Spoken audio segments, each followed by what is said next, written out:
हाँ जी, hello everyone, this is Devesh. I am from Delhi head office.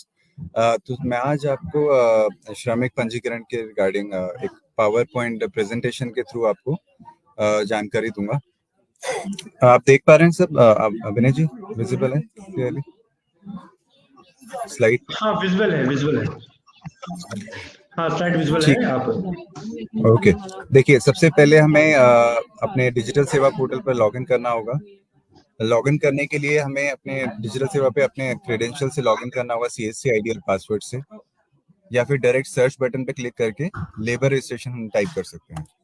जैसे ही हम लेबर रजिस्ट्रेशन टाइप करेंगे वहाँ पर, या गवर्नमेंट सर्विसेज में जाएंगे, तो वहाँ पर ये लेबर रजिस्ट्रेशन से रिलेटेड सारे स्टेट के आइकन्स ये रिफ्लेक्ट होंगे यहाँ पर। तो यहाँ पर यूपी लेबर रजिस्ट्रेशन हमें सिलेक्ट करना होगा। नेक्स्ट पेज पर हम रीडायरेक्ट होंगे। जो नेक्स्ट पेज रीडायरेक्ट होगा वो हमारा डिपार्टमेंट का, हमारा लेबर रजिस्ट्रेशन का यूपी स्टेट का पोर्टल रीडायरेक्ट हो जाएगा। सीएससी लॉगिन बटन, जैसे हम सीएससी लॉगिन बटन पे क्लिक करेंगे, सीएससी लॉगिन बटन पे क्लिक करते ही हमें आगे जो नेक्स्ट पेज रिफ्लेक्ट होगा वो होगा श्रमिक पंजीकरण। जो फ्रेश रजिस्ट्रेशन होती है, न्यू रजिस्ट्रेशन के लिए हमें उस पर क्लिक करना होगा, श्रमिक पंजीकरण।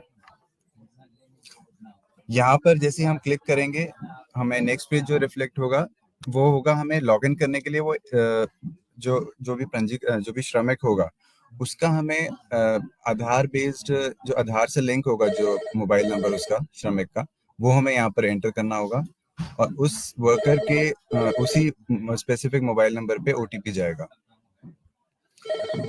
तो जैसे ही ओटीपी एंटर करेंगे, ओटीपी आने के बाद ओटीपी एंटर करेंगे, उसके बाद हमें यहाँ वेरीफाई पे क्लिक करेंगे। वेरीफाई बटन पे क्लिक करने के बाद हमें नेक्स्ट स्लाइड पर जाना होगा।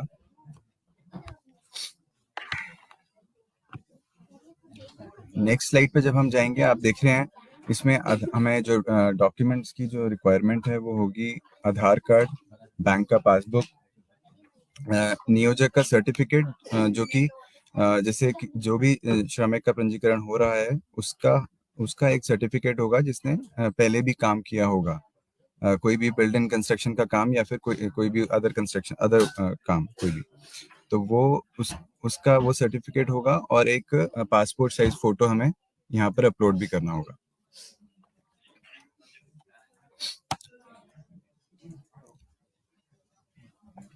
यहाँ पर श्रमिक का हमें बैंक डिटेल पूरा फिल करना होगा। आप साथ में हम पासबुक ले सकते हैं। पासबुक के थ्रू सारी डिटेल हम एज इट इज हमें फिल करनी होगी। अकाउंट नंबर, उसका आईएफएससी कोड, वो सारी डिटेल पासबुक में होती हैं, वो हमें यहाँ पर एंटर करनी है।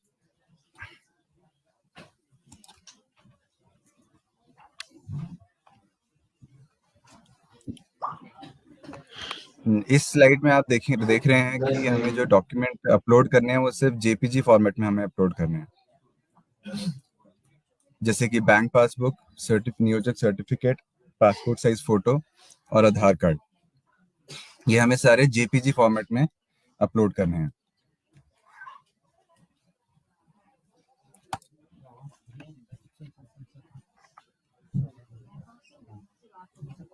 यहाँ पर हमें नॉमिनी डिटेल्स भी फिल करनी है, उसके नॉमिनी के आधार कार्ड और आधार कार्ड के साथ उसकी नॉमिनी के आधार कार्ड की डिटेल और नॉमिनी की डिटेल, और यहाँ पर हमें उसको सबमिट करना है अपलोड करके।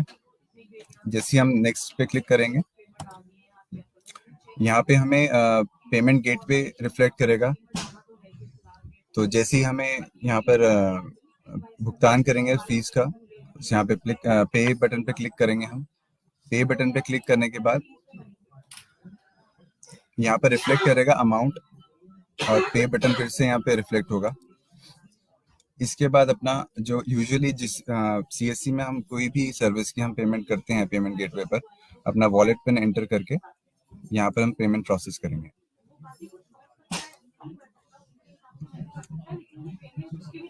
तो एक रजिस्ट्रेशन नंबर जनरेट होता है। जैसे ही हम श्रमिक पंजीकरण हो जाता है उसके बाद एक रजिस्ट्रेशन नंबर जनरेट होता है। रजिस्ट्रेशन नंबर जनरेट ये हमें बहुत इंपॉर्टेंट होता है हमारे लिए, क्योंकि रजिस्ट्रेशन नंबर आगे हमें जब हम रिन्यूअल करते हैं इसी कार्ड का, इसी श्रमिक का जब हम आगे रिन्यू करेंगे, उसका टाइम अप होने के बाद, उसका समय अवधि खत्म होने के बाद जब हम रिन्यूअल करेंगे, तो ये रजिस्ट्रेशन नंबर हमें जरूरी चाहिए होता है रिन्यूअल के लिए।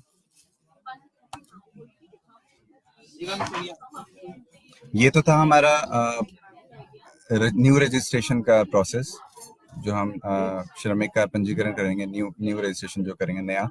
अभी हम वो स्टेप्स देखेंगे जो हम जब हम रिन्यूअल करने जाएंगे। अब हमें यहाँ पर जब हम डिपार्टमेंट के पोर्टल पर जब रीडायरेक्ट हो जाएगा, तो जब डिपार्टमेंट का पोर्टल रीडायरेक्ट होगा स्क्रीन पर, तो हमें रिन्यूअल पर क्लिक करना है इस बार, क्योंकि ये रिन्यूअल है, तो इस पर हम रिन्यूअल बटन पर क्लिक करेंगे। रिन्यूअल में क्लिक करने के बाद आपको वर्कर डिटेल, जिसका आपने नया रजिस्ट्रेशन किया होगा कभी पहले, उसका हमें रजिस्ट्रेशन नंबर के थ्रू हमें सर्च करना होगा डिटेल। तो उसके लिए हमें रजिस्ट्रेशन नंबर चाहिए होगा और आधार नंबर चाहिए होगा उसी श्रमिक का। जैसे ही आप वो सर्च करेंगे, उसके रजिस्ट्रेशन नंबर से, आधार नंबर से उसकी डिटेल रिफ्लेक्ट हो जाएगी। सबमिट एंड फी बटन पे आपको क्लिक करना है सिंपली। अगेन यहाँ पे वही प्रोसेस होगा जो हम फ्रेश न्यू रजिस्ट्रेशन में करते हैं।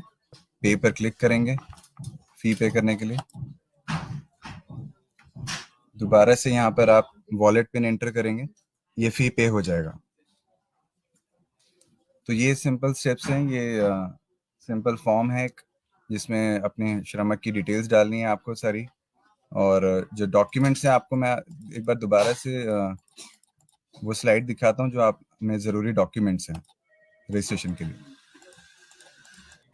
देखिए कौन कौन इसमें श्रमिक पंजीकरण के लिए करवा सकते हैं, कौन कौन लोग।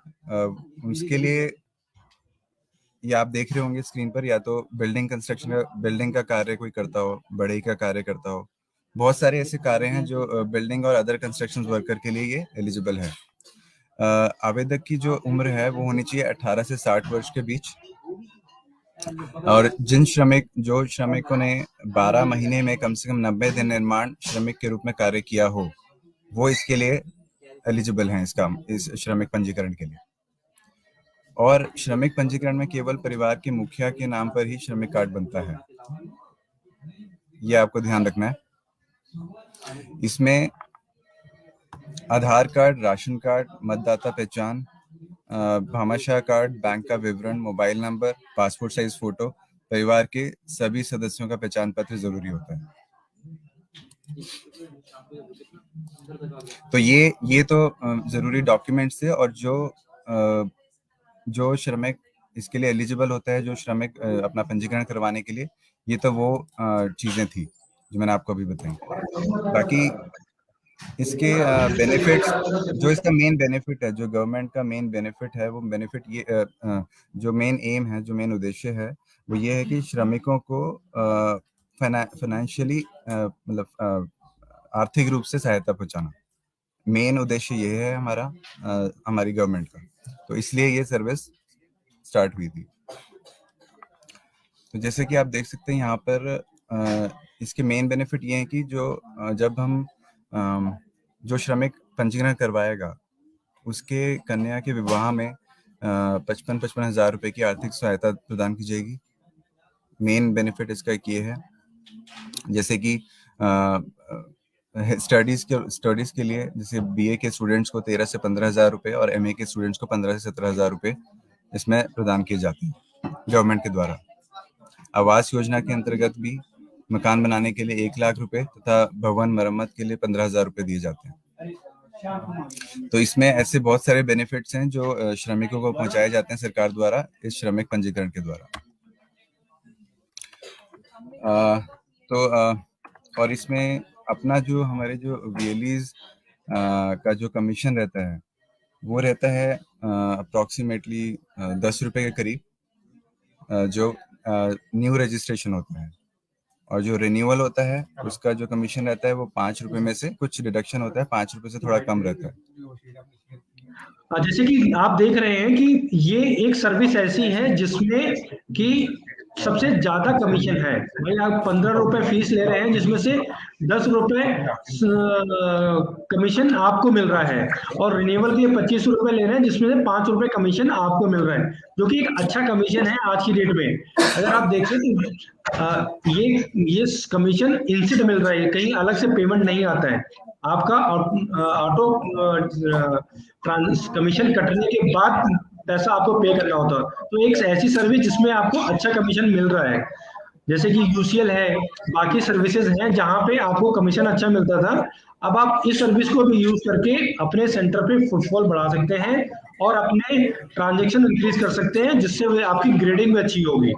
तो हर पॉइंट ऑफ व्यू से एक कि ये इजी टू रीच है, आपके नियर बाई लेबर चौराहे पे आप कैंप लगा सकते हैं, लेबर ऑफिस में डिस्ट्रिक्ट मैनेजर के माध्यम से लेबर ऑफिसर से बात करके, फैक्ट्रियां हैं आपके जो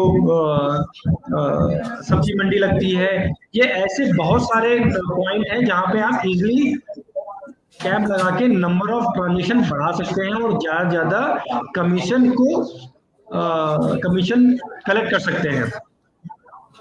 ट्रांजेक्शन फेल होने के केस में आप हमको टिकट रेज करिए, हम उसमें आपको हेल्प करेंगे। उसके अलावा दिव्य जी कोई पॉइंट ऐसा जो कि आप बताना चाहें? नहीं, जैसे अभी आपने बोला कि जो हमारे वीएलईज हैं वो अपने एरिया में, अपने एरिया टू एरिया, अपने जो चौराहे पर जैसे जो डेली वेज वाले जो वर्कर्स रहते हैं, उनको उनको अप्रोच करके उनका रजिस्ट्रेशन ज्यादा से ज्यादा करवा सकते हैं, उसके थ्रू रजिस्ट्रेशन बढ़ा सकते हैं अपना। तो वो बहुत ज्यादा हेल्पफुल रहेगा, क्योंकि वो डेली वेज वाले जो वर्कर्स होते हैं उनकी भी बहुत ज्यादा हेल्प होगी इससे, और अपना भी रजिस्ट्रेशन कर सकते हैं, अपना भी रजिस्ट्रेशन बढ़ा सकते हैं, और खुद भी बहुत अपॉर्चुनिटी होगी इसमें कमीशन अर्न करने की। तो यही बोलूंगा दोबारा से कि एक जो अपने डेली वेज वाले वर्कर्स हैं, उनको किसी तरह कैंप लगा के या चौराहे पर जो रहते हैं अपने एरिया टू एरिया सारे वीएलईज, वहां पर उनको उन तक पहुंचने की कोशिश करें। दिव्य जी इसमें एक पॉइंट और जोड़ना था, जैसे कि आप इस फेसबुक लाइव के माध्यम से मैं वेली भाइयों से कहना चाहूंगा कि जो डॉक्यूमेंटेशन है, जैसे कि 18 साल से 60 वर्ष के मध्य होना ही चाहिए।